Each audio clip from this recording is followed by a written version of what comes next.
Shalom, saudara sekalian yang dikasihi oleh Tuhan Yesus. Kembali pada pagi ini, hari Minggu tanggal 12 Juli 2020. Kita kembali beribadah, ya walaupun masih secara online. Ya mungkin kita berharap pada minggu-minggu yang akan datang, kita bisa beribadah secara tatap muka, ya tentunya dan mengikuti protokol kesehatan. Puji Tuhan, pada pagi ini kita bersyukur pemeliharaan Tuhan dalam kehidupan kita, setiap pribadi kita boleh menerima itu. Ya saya percaya semua kita ada dalam anugerah, kemurahan dan berkat Tuhan. Biarlah kita akan memulai dulu dengan doa. Kita akan datang kepada Tuhan ya untuk kita mendengarkan kembali firman Tuhan pada pagi hari ini. Kita akan berdoa bersama-sama. Bapa yang baik yang kami kenal di dalam nama Tuhan Yesus, kembali kami datang pada pagi ini Tuhan. Kami naikkan ucapan syukur kami untuk semua anugerah kemurahan Tuhan yang selalu Tuhan berikan dalam kehidupan kami ya Bapa.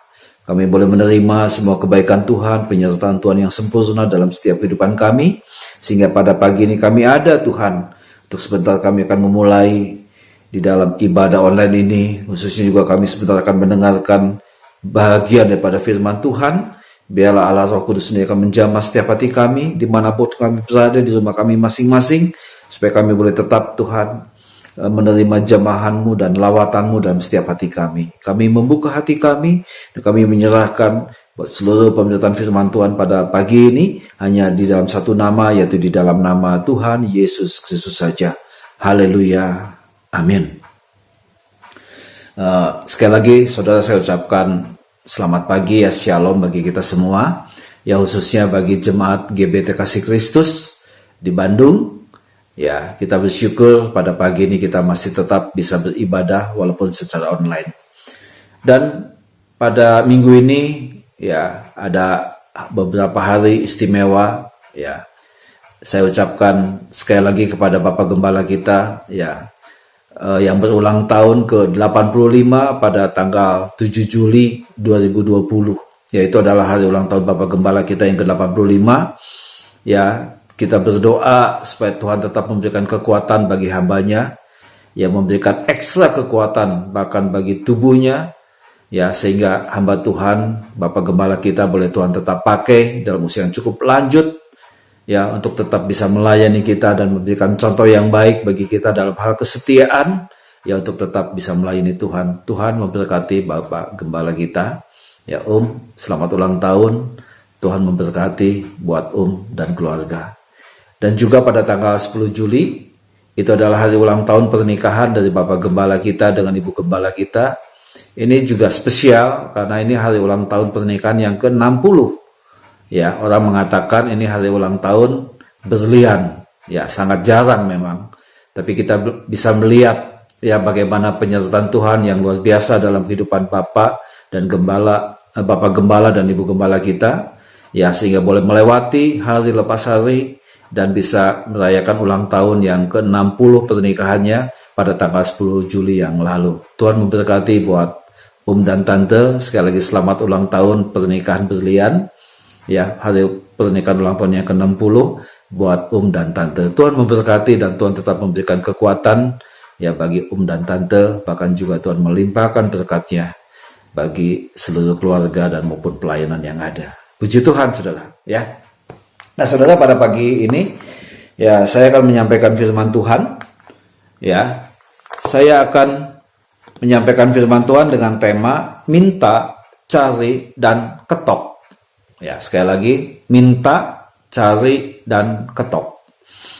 Nah, ketika saudara mendengar tema ini, tentu saudara sudah punya gambaran atau bayangan. Ini tentu bicara tentang hal doa. Ya, khususnya lagi mengenai doa yang dikabulkan oleh Tuhan. Ya, kita akan baca lebih dulu ayatnya di dalam Injil Matius, pasal yang ke-7, ayat yang ke-7, demikian firman Tuhan. Mintalah, maka akan diberikan kepadamu, carilah, maka kamu akan mendapat, ketoklah, maka pintu akan dibukakan bagimu. Saudara sekalian yang dikasih oleh Tuhan, ya, di dalam ayat yang tadi saya bacakan bagi saudara, ya, ada 3 kata kunci, ya, yaitu minta, cari, dan ketok, saudara. Ya, ini adalah urutan-urutan ya, di mana ketika kita berdoa, kita meminta, ya kemudian kita mencari, kemudian juga kita mengetok. Jadi dalam unsur doa itu ada unsur di mana ada keinginan, ya keinginan untuk meminta, keinginan untuk mencari, dan juga keinginan untuk mengetok. Jangan kita bolak-balik, saudara, urutannya, karena ini menjadi hal yang tidak baik dan bukan seperti itu yang Tuhan kehendaki. Jadi jangan kita mencari dulu, saudara. Ya, kalau kita mencari dulu baru meminta, itu tandanya kita mengusahakan dengan kemampuan kita, dengan apa yang ada di dalam diri kita mencari, kita berusaha. Setelah kita menemui jalan buntu, ya baru kita datang kepada Tuhan, baru kita minta. Tentu tidak demikian. Apalagi kita mengetok dulu. Kalau sampai pintu dibukakan, mungkin kita tidak tahu apa yang kita minta, kita tidak tahu apa yang kita cari, saudara. Ya, jadi urutannya 3 kata kunci. Kita minta dulu, ya, kemudian kita mencari, kemudian kita mengetok. Nah, saudara yang dikasih oleh Tuhan, ya, ketika kita datang di dalam doa, ketika kita berdoa kepada Tuhan, kita meminta, ya, urutan yang pertama kita meminta kepada Tuhan. Apakah kita sudah meminta dengan sungguh-sungguh? Ya, sesuatu yang menjadi kebutuhan kita, ya, kita datang kepada Tuhan di dalam doa kita meminta kepada Tuhan. Apakah kita sudah berdoa meminta dengan sungguh-sungguh kepada Tuhan? Sebab pada kalanya orang datang kepada Tuhan meminta kepada Tuhan, tapi belum tentu dia sungguh-sungguh meminta apa yang dia minta kepada Tuhan. Ya, kadang-kala hanya menjadi sebuah rutinitas doa yang dilakukan, ya mungkin juga maknanya tidak terlalu mendalam. Ya, satu contoh yang sederhana saya berikan contoh. Misalnya, ketika kita berdoa sesuai dengan doa Bapa kami, berilah kami pada hari ini makanan kami yang secukupnya. Doa yang sama dinaikkan oleh seorang yang berdoa yang di hadapannya tidak ada makanan sama sekali. Saya percaya ketika dia berdoa, berikanlah kami pada hari ini makanan kami yang secukupnya, dia akan sungguh-sungguh meminta kepada Tuhan, karena memang tidak ada makanan di mejanya. Berbeda dengan orang yang berdoa dengan doa yang sama, tetapi dia punya makanan yang cukup, bahkan berlebih di dalam rumahnya. Sama-sama meminta, saudara. Tetapi yang satu sungguh-sungguh meminta, ya, tapi yang satu lagi mungkin ya sekedar dia datang dan dia mengucapkan permintaan itu kepada Tuhan. Jadi dalam hal meminta saja kita melihat harus ada kesungguhan, keseriusan kita. Memang kita berusaha, kita minta dengan sungguh-sungguh apa yang menjadi kebutuhan kita, apa yang menjadi pergumulan kita. Sebab pada kalanya orang datang kepada Tuhan, meminta kepada Tuhan, ya intinya Tuhan boleh jawab, boleh, enggak ya tidak, enggak apa-apa, seolah-olah begitu, saudara. Atau kita lihat ada satu masalah dalam hidup kita. Kita bawa, kita minta kepada Tuhan, tapi kita tidak minta dengan sungguh-sungguh kepada Tuhan. Kalau ada sebuah keluarga yang dalam satu kondisi yang tidak baik, ya dia datang kepada Tuhan, apakah dia sungguh-sungguh meminta supaya Tuhan memulihkan keluarga? Kalau saat ini kita mengalami keterpurukan, tapi mungkin kita masih punya cadangan-cadangan, kita minta Tuhan pulihkan, apakah kita sungguh-sungguh minta Tuhan memulihkan kita?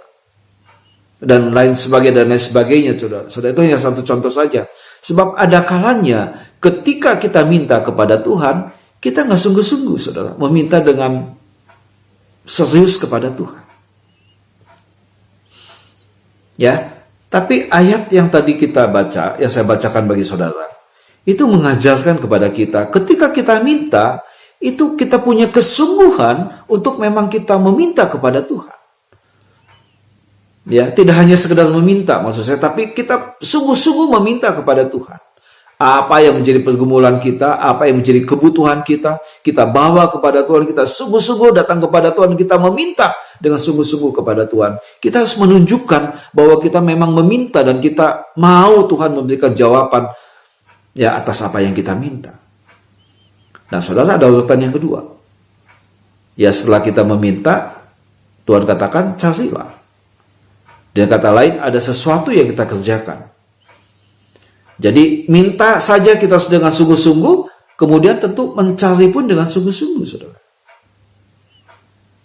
Ya, jadi ketika kita minta sungguh-sungguh, Tuhan mungkin memberikan jawaban kepada kita, ya Tuhan katakan cari, usahakan.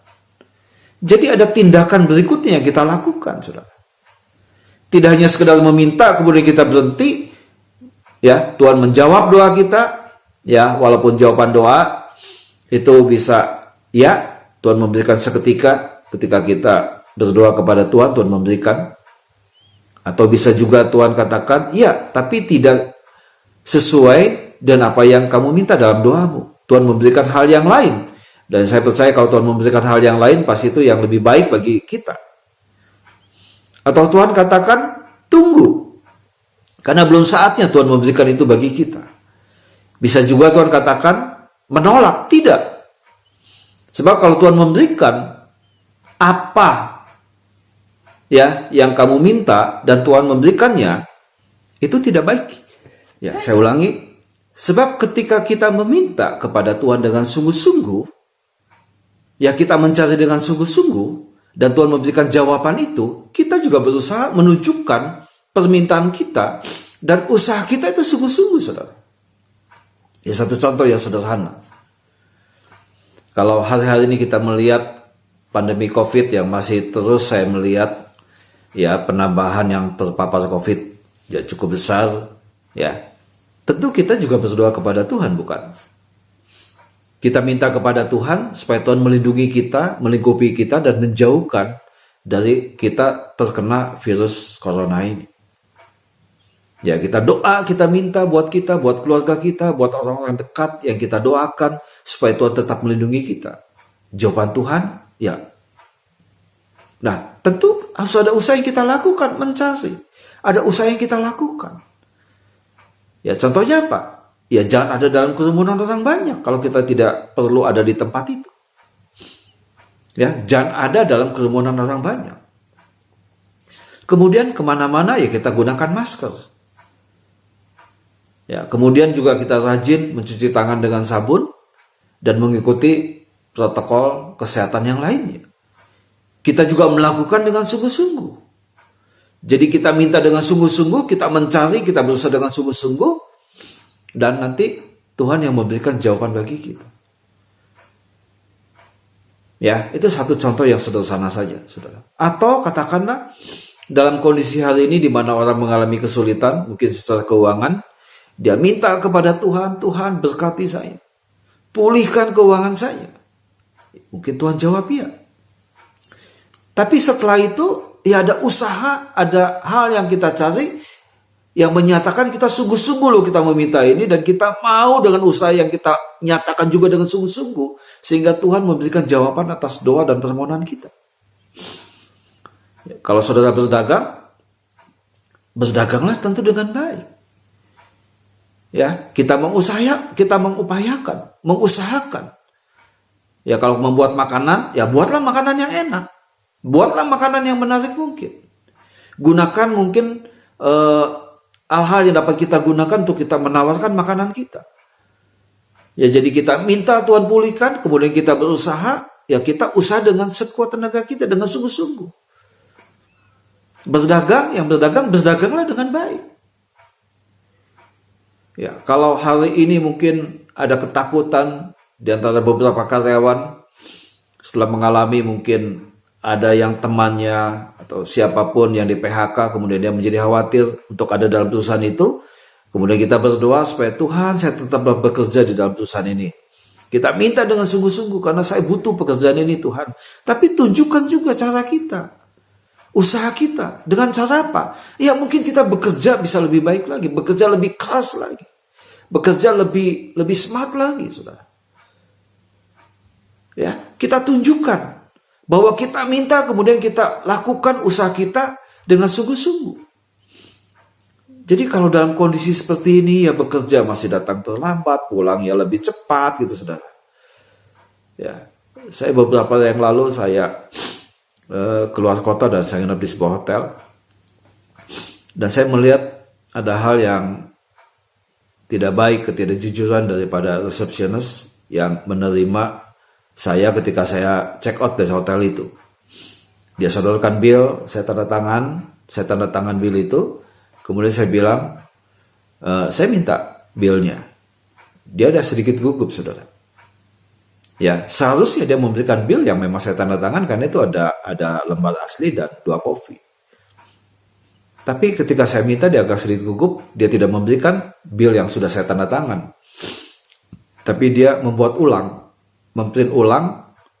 Ya udahlah, saya pikir saya terima. Kemudian saya cek, ya memang ada hal yang tidak jujur, saudara.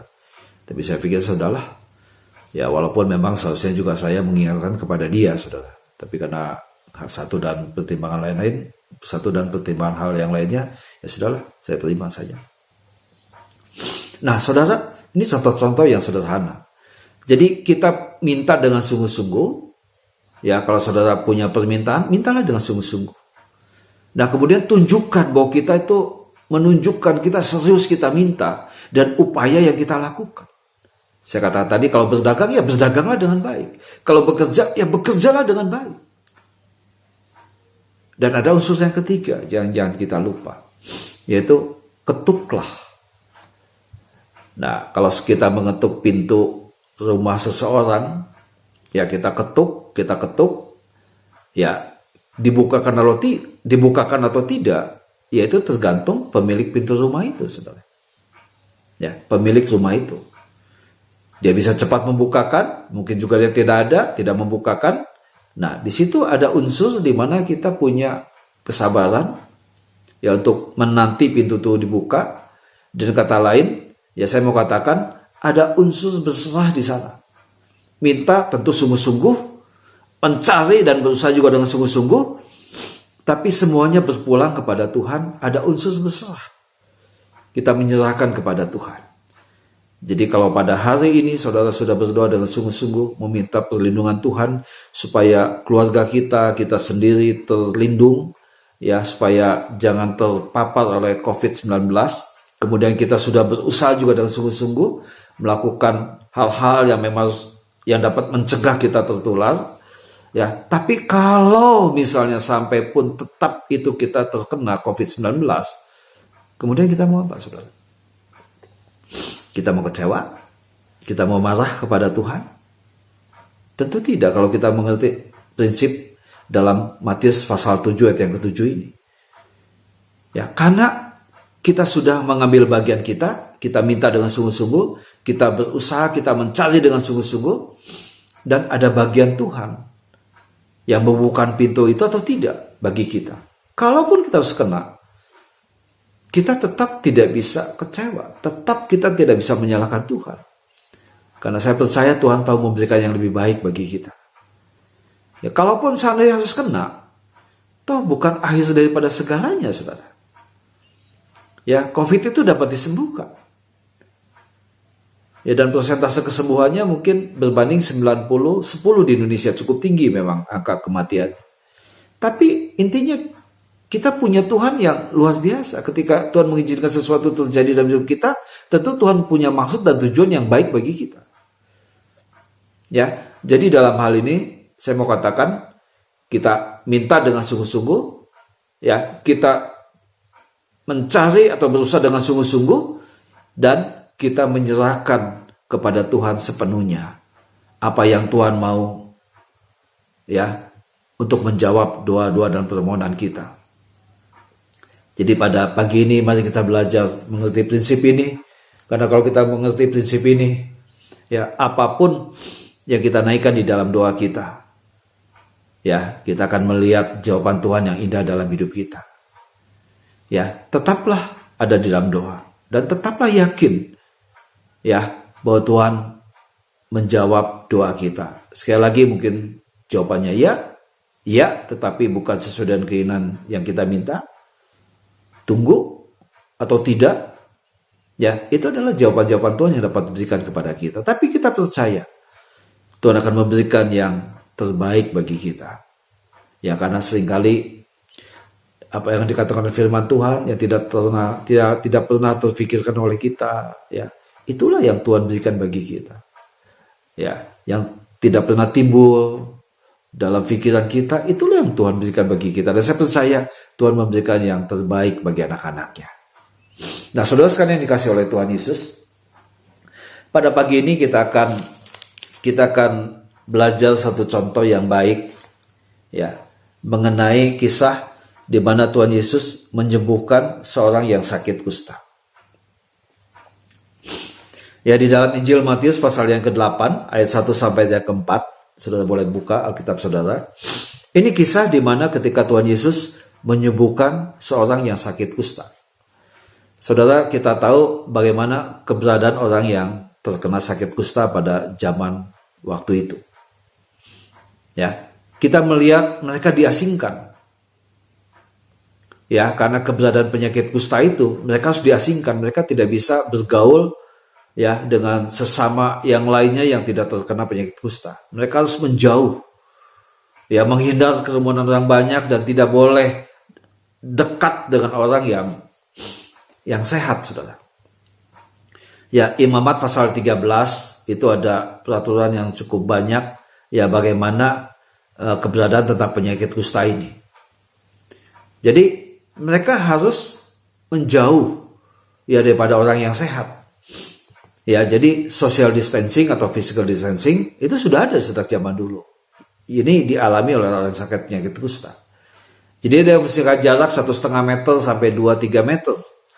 Ya, dan ketika dia berjalan, dia melihat ada kerumunan orang banyak, dia harus mengatakan najis, gitu kan. Ya, dan ini dialami oleh orang sakit kusta yang ketika waktu itu bertemu dengan Tuhan Yesus. Ya, saya bacakan saja ayatnya. Ya, dalam Injil Matius pasal yang ke-8 ayat 1. Demikian firman Tuhan. Setelah Yesus turun dari bukit, orang banyak berbondong-bondong mengikuti dia. Ya, jadi rupanya Tuhan Yesus mengajar, ya, di atas bukit. Setelah selesai Tuhan turun, dan kita lihat ketika Tuhan Yesus turun dari bukit, orang banyak mengikuti dia, berbondong-bondong mengikuti Tuhan Yesus. Dan ayat yang kedua mencatat, maka datanglah seorang yang sakit kusta kepadanya, lalu sujud menyembah dia dan berkata, Tuhan, jika Tuhan mau, Tuhan dapat mentahirkan aku. Saudara lihat, yang sakit kusta ini, ya, saudara lihat bagaimana dia datang, ya, kepada Tuhan, dia sujud menyembah, dan dia berkata, Tuhan, jika Tuhan mau, Tuhan dapat mentahirkan aku. Saudara lihat yang pertama, ya, orang kusta ini, dia punya permintaan yang sungguh-sungguh. Dia tahu dia punya satu kebutuhan dalam kehidupannya, yaitu dia ingin sembuh, dia ingin tahir daripada sakit kustanya.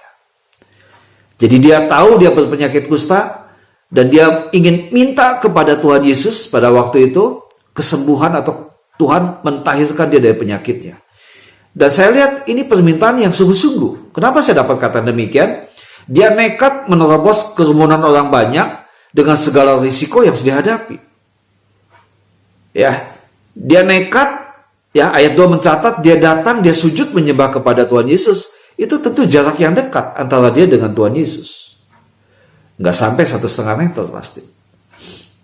Ya, dia abaikan segala resiko karena dia punya permintaan yang sungguh-sungguh, demikian kuat permintaan itu sehingga dia datang kepada Tuhan. Dia sujud, dia menyembah, kemudian dia berkata, Tuhan, jika Tuhan mau. Nah, ini kalau kita lihat, ini awal-awal di mana pelayanan Tuhan Yesus pada waktu itu. Jadi orang banyak belum mengenal pribadi Tuhan Yesus yang adalah Tuhan, Juru Selamat yang diutus ya untuk menebus dosa manusia atas seluruh dunia ini.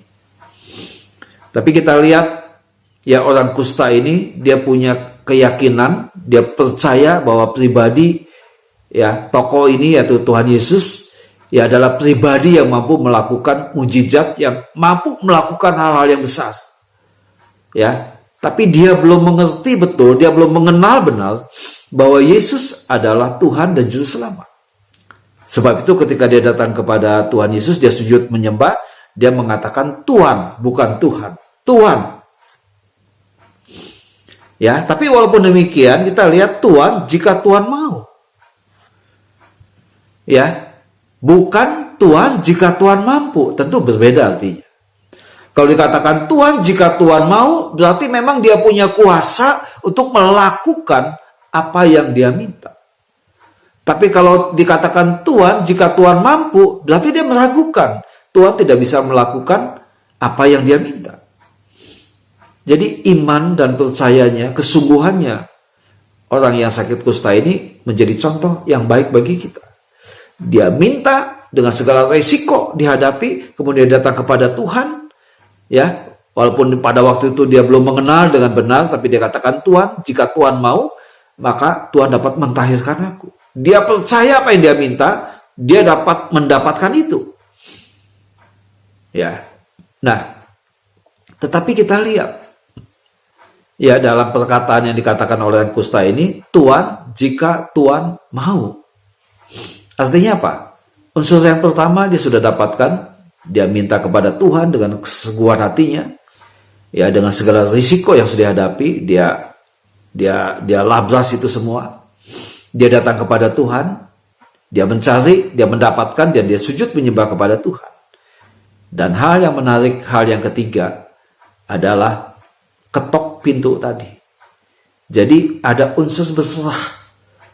Ya, sebab itu si orang kusta ini dia tidak memaksa. Dia hanya mengatakan Tuhan jika Tuhan mau. Tapi kalau Tuhan tidak mau, ya sudah. Yaitu haknya Tuhan Yesus pada waktu itu. Ya, dia hanya meminta, dia hanya berserah kepada Tuhan. Dia sudah mengambil bagian dia sudah meminta dengan sungguh-sungguh, dia mencari dengan sungguh-sungguh, dan sekarang adalah bagian Tuhan, ya di mana dia berserah, mengambil bagiannya, dan Tuhanlah yang akan melakukan. Apakah dia menjawab, memenuhi permintaan orang kusta ini. Saudara, sekali lagi saya mau tekankan, dalam permintaan kita kepada Tuhan, mintalah dengan sungguh-sungguh. Ya, kalau kita jujur, seringkali kita memang datang kepada Tuhan, kita minta, tapi kita tidak pernah sungguh-sungguh meminta kepada Tuhan. Mungkin karena kita berulang-ulang meminta kepada Tuhan dan Tuhan tidak memberikan jawaban pada waktu itu, sehingga akhirnya kita menjadi tidak lagi sungguh-sungguh meminta kepada Tuhan. Bangunlah. Kalau memang hari ini saudara punya pergumulan seberat apapun, minta kepada Tuhan. Dan setelah itu cari, ada usaha yang kita lakukan. Nanti Tuhan akan memberikan hikmat, tuntunannya bagi kita, apa yang harus kita kerjakan. Dan kita melakukan bagian kita. Dan setelah itu, berserahlah kepada Tuhan. Setelah kita mengambil bagian kita menyerahkan kepada Tuhan. Saudara, saya ingat satu kisah nyata, saudara, yang terjadi di sebuah kota kecil di Eropa, ya pada masa yang lampau, sudah lama sekali kejadian ini, di mana pada waktu itu tidak turun hujan di daerah itu, ya di kota kecil itu. Sekian lama tidak turun hujan, sehingga mereka dilanda dengan kekeringan, mereka membutuhkan air, ya untuk memasak, untuk mencuci, dan kita tahulah kebutuhan itu tentu menjadi bagian yang cukup vital dalam kebutuhan kita. Tapi waktu itu tidak terjadi sehingga mereka mengalami kesulitan itu. Dan kemudian berundinglah beberapa orang membentuk sebuah panitia yang menggagas supaya nanti kita akan berdoa bersama-sama di alun-alun kota itu. Ya, dibentuklah panitia, kemudian dibuatlah waktu, tempat, tanggal dan sebagainya ditetapkan. Dan singkat cerita, sampailah pada waktu yang ditetapkan di mana mereka akan berdoa di alun-alun kota itu. Saya percaya mereka pasti minta dengan sungguh-sungguh karena mereka memang butuh air pada waktu itu. Mereka juga sudah berusaha, ya, dengan sungguh-sungguh, ya ternyata ternyata butuh apa yang mereka dapatkan, mereka tidak dapatkan. Ya, dan kemudian mereka berkumpul di alun-alun kota itu. Kemudian mereka memuji, memuliakan nama Tuhan. Kemudian mereka berdoa, mereka menaikkan doa, mereka menaikkan permintaan mereka dengan kesungguhan. Begitu orang banyak datang kepada Tuhan, mereka meminta kepada Tuhan, ya supaya turun hujan. Ya, mereka berdoa, dan kemudian apa yang terjadi? Tampaklah Ya, awan menunjukkan ya awan-awan yang menandakan bahwa sebentar lagi terjadi hujan. Dan benar saja, terjadilah hujan itu turun ya di tengah-tengah kota itu pada waktu itu. Dan khususnya di mana orang berkumpul di dalam kota itu, turunlah hujan di sana. Dan apa yang terjadi? Ketika hujan itu turun, saudara, ya ketika hujan itu turun, mereka lari ya mencari tempat berteduh ya supaya jangan kehujanan. Mereka keluar semua, meninggalkan lapangan itu, alun-alun itu, ya mencari tempat mereka dapat bisa berteduh supaya jangan kehujanan. Dan ada hal yang menarik terjadi di sana. Ya, ada seorang anak kecil yang tetap tinggal di tengah-tengah ya di alun-alun kota itu. Kenapa? Ternyata dia sudah menyiapkan payung. Ya, sehingga dia membuka payungnya ketika itu hujan terjadi, ya sehingga dia tidak kehujanan. Ini tentu menarik bagi kita, saudara. Ya, saudara lihat ya bagaimana mereka meminta dengan sungguh-sungguh, mereka berusaha dengan sungguh-sungguh, mereka galang ya persatuan di antara mereka, mengumpulkan mereka untuk berdoa dengan sungguh-sungguh. Tapi jawaban atas doa itu rasanya mereka belum yakin, saudara. Tidak seyakin seperti anak kecil yang menyiapkan payung itu. Dia percaya ketika dia berdoa Tuhan akan turunkan hujan, sebab itu saya bersiap-siap menyiapkan payung supaya jangan kehujanan. Nah, saya percaya kalau pada waktu itu mereka punya keyakinan yang sama, saya rasa bukan hanya mereka membawa payung, mungkin sudah menyiapkan tenda yang besar, sehingga ketika turun hujan itu mereka dapat berteduh dalam tenda itu, bukan? Ini satu kisah yang terjadi, ya tapi yang boleh menarik bagi kita, menarik pelajaran yang baik dari hal ini, yaitu ketika kita mintalah dengan sungguh-sungguh. Ya, ketika kita mencari, carilah dengan sungguh-sungguh, buktikan keseriusan kita. Ya, bahwa apa yang kita minta, kita usahakan, sungguh-sungguh kita mau ya mendapatkan jawaban atas apa yang kita minta kepada Tuhan. Dan akhirnya kita berserah kepada Tuhan.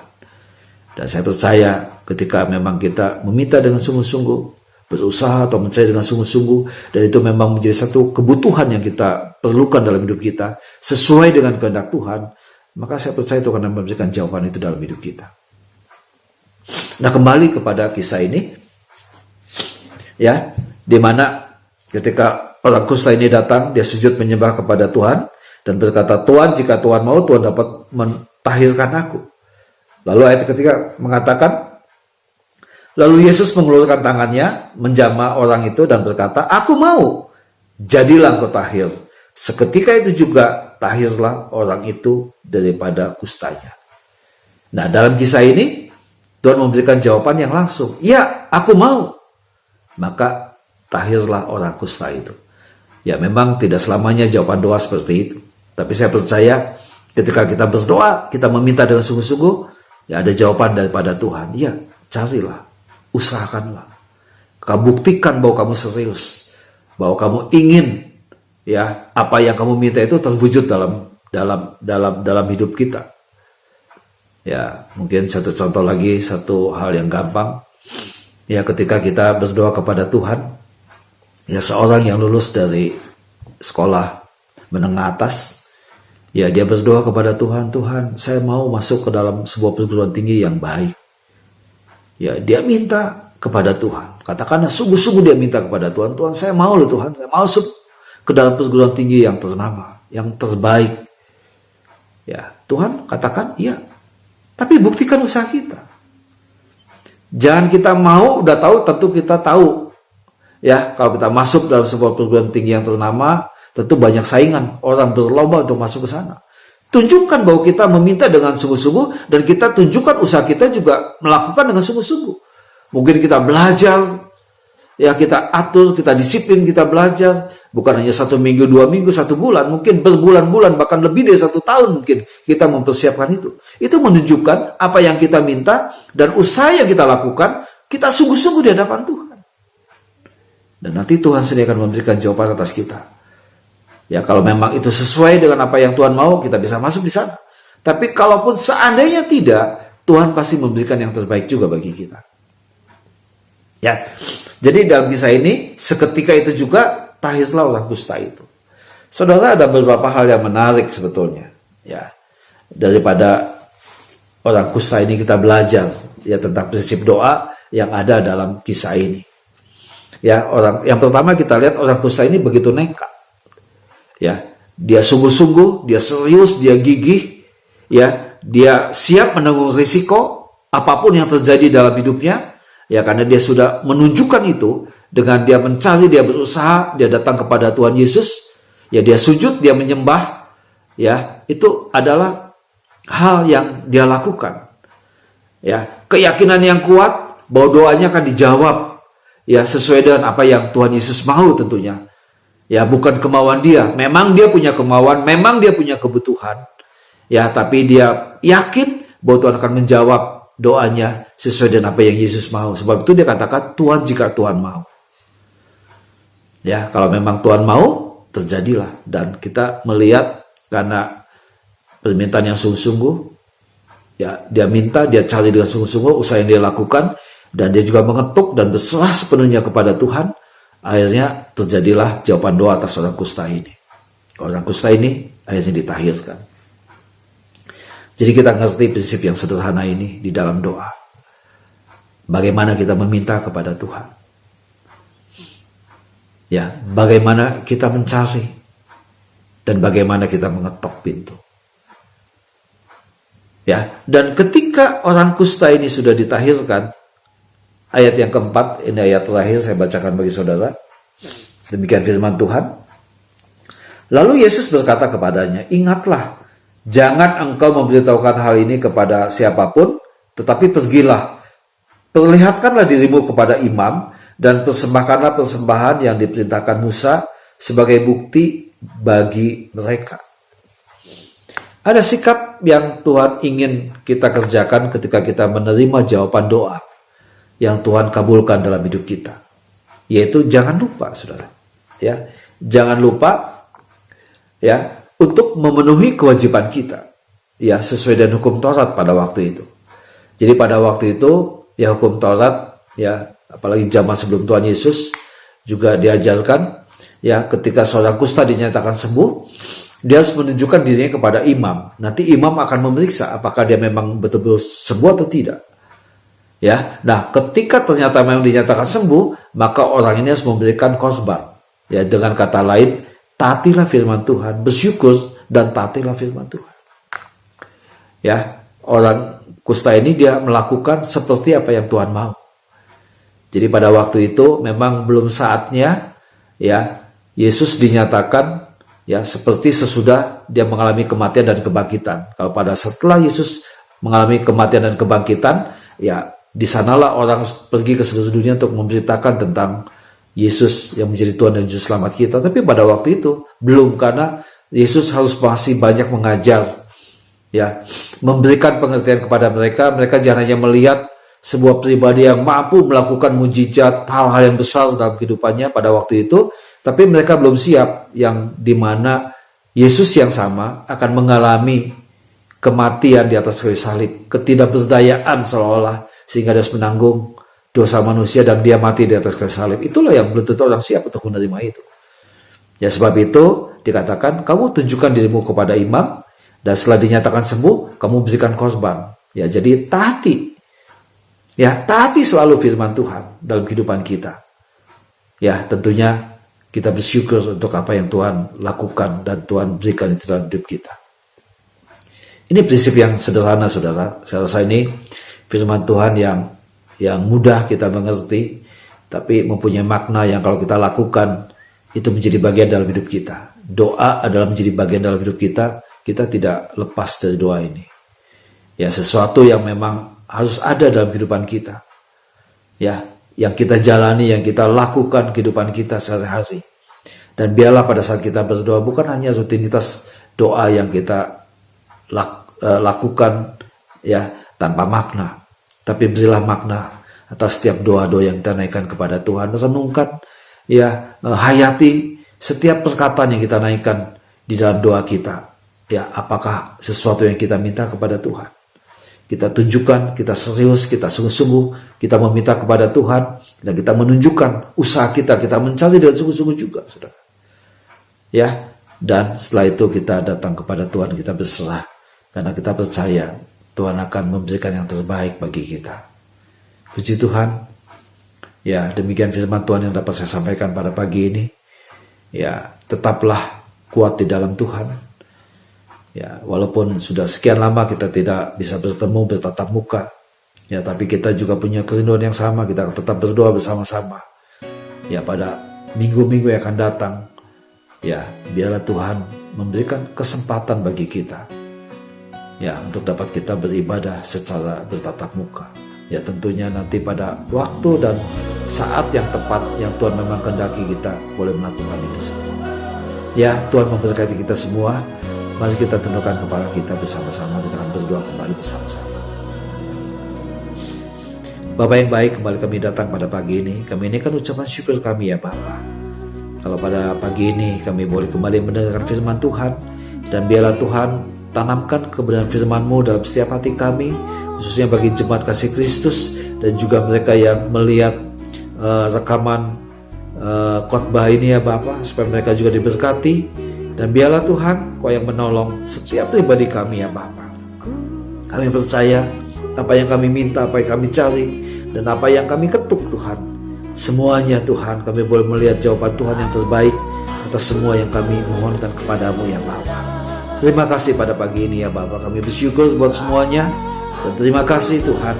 Kami bersyukur kepada Tuhan untuk segala sesuatunya. Sekali lagi Tuhan, kami mendoakan bagi seluruh jemaat yang ada. Dan memberikan kekuatan, perlindungan bagi mereka. Supaya mereka boleh tetap kuat di dalam Tuhan. Dan Tuhan yang tetap mempersatukan kami dalam kasih-Mu ya Bapa. Terima kasih Tuhan Yesus. Kami bersyukur buat semuanya ini. Kembali kami juga mendoakan sekali lagi bagi hamba-Mu yang berulang tahun pada tanggal 7 Juli. Tuhan, dan juga ulang tahun pernikahan pada tanggal 10 Juli yang ke-60.